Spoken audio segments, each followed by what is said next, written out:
Australia के खिलाफ चौथे टेस्ट में मिली हार से भारतीय क्रिकेट टीम में उथल पुथल मच गई है। इस हार के बाद ड्रेसिंग रूम में बहस की खबर सामने आई थी। यहां तक कहा गया था कि कप्तान रोहित शर्मा और हेड कोच गौतम गंभीर के बीच विवाद हो गया है। इस बीच सिडनी में खेले जाने वाले 5वें टेस्ट से पहले गौतम गंभीर ने प्रेस कॉन्फ्रेंस की। गंभीर ने पीसी में पत्रकारों के तीखे सवालों की बड़ी बेबाकी से जवाब दिया। तो चलिए अब आपको बताते हैं कि आखिर उन्होंने क्या कुछ कहा। दरअसल गौतम गंभीर ने कहा कि ड्रेसिंग रूम की बहस सार्वजनिक नहीं होनी चाहिए। उन्होंने खिलाड़ियों से ईमानदारी से बातचीत की, क्योंकि किसी भी खिलाड़ी को प्रदर्शन ही टीम में बनाए रख सकता है। ऑस्ट्रेलिया में 5वें व आखिरी टेस्ट से पहले प्रेस कॉन्फ्रेंस में गौतम गंभीर ने कहा, कोच और खिलाड़ी के बीच की बात ड्रेसिंग रूम में ही रहनी चाहिए। तल्ख शब्द, ये सिर्फ रिपोर्ट है, सच नहीं। जब हम ईमानदार लोग ड्रेसिंग रूम में हैं, भारतीय क्रिकेट सुरक्षित हाथों में है। आपको एक ही चीज ड्रेसिंग रूम में रख सकती है और वो है प्रदर्शन। ईमानदारी से बात कही गई और ईमानदारी महत्वपूर्ण है। गंभीर ने यह भी कहा है कि उन्होंने सीनियर बल्लेबाज विराट कोहली और कप्तान रोहित शर्मा से टेस्ट मैच जीतने की रणनीति के अलावा कोई बात नहीं की। उन्होंने कहा कि हर खिलाड़ी को पता है कि उसे कहां सुधार करना है। हमने उनसे एक ही बात की है कि सिडनी टेस्ट मैच कैसे जीतना है। गंभीर ने यह भी पुष्टि की कि तेज गेंदबाज आकाशदीप कमर ने जकड़न के कारण आखिरी टेस्ट नहीं खेलेंगे।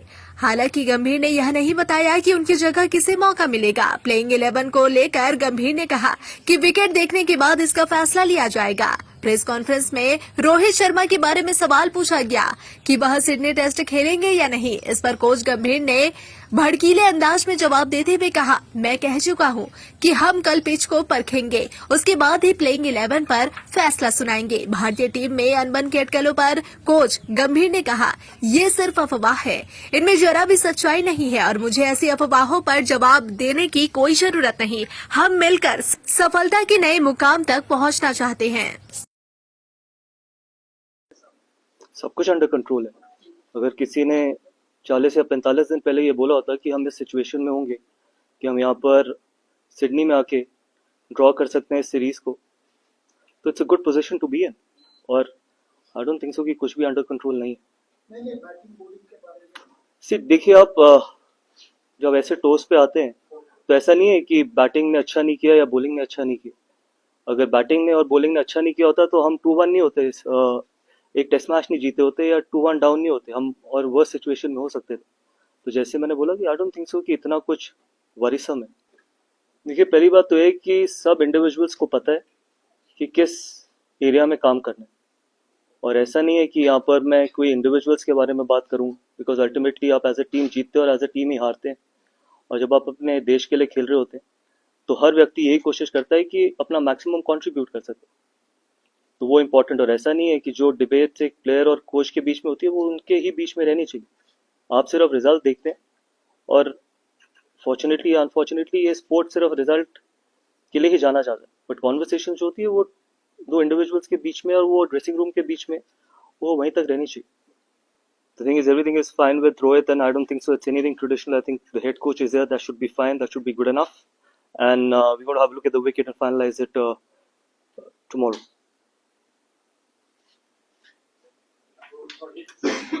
Sorry?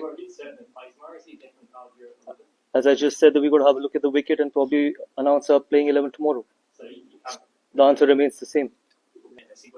देखिए, सिर्फ एक ही कॉन्वर्सेशन हुई है कि हम अगला टेस्ट मैच कैसे जीत सकते हैं, और इसके अलावा कोई भी कॉन्वर्सेशन नहीं, क्योंकि हम सब जानते हैं कि ये वाला टेस्ट मैच कितना इंपॉर्टेंट है, और उसके अलावा कोई भी कॉन्वर्सेशन नहीं। Yeah, Akashdeep is out because he's got a back issue, and that's the only injury concern. See, I'll tell you one thing. I think Indian cricket will always be in safe hands till the time we've got honest people sitting in that room. And honesty is the most important thing for any transition. And it is not about phasing out senior players or getting the youngsters in. Ultimately, the only thing that can keep you in that dressing room is the performance. And it starts from all of us. Not only from the players, from the coaches as well. And I said that Indian cricket, the kind of talent there is in Indian cricket, I think we will always be in safe hands. Yes, there'll be times when we might not get the results. There'll be times where we will have to be patient. And more importantly, I think, rather than only criticizing the young players, I think we've got to give them time to develop as well. They'll end up becoming world-class players as well. And that is what is important. And it is a role of not only the support staff, but you people as well. how you can probably not only criticize them but try and help them out as well. Transition is not only for us. Transition happens for the entire country, and all of us are in it together. Yeah, it's exciting times in Indian cricket because I've always felt that when the transition has happened in the past, there was one department who was carrying the team forward. But at the moment, if you see this transition, I think transition probably will happen in both the departments, and it has already started. You see some younger fast bowlers coming in. You've got younger batters who've been on their first tour to Australia and have done exceptionally well. Look at Yashasvi Jaiswal or Nitish Reddy or Washington Sundar. He's been on his second tour.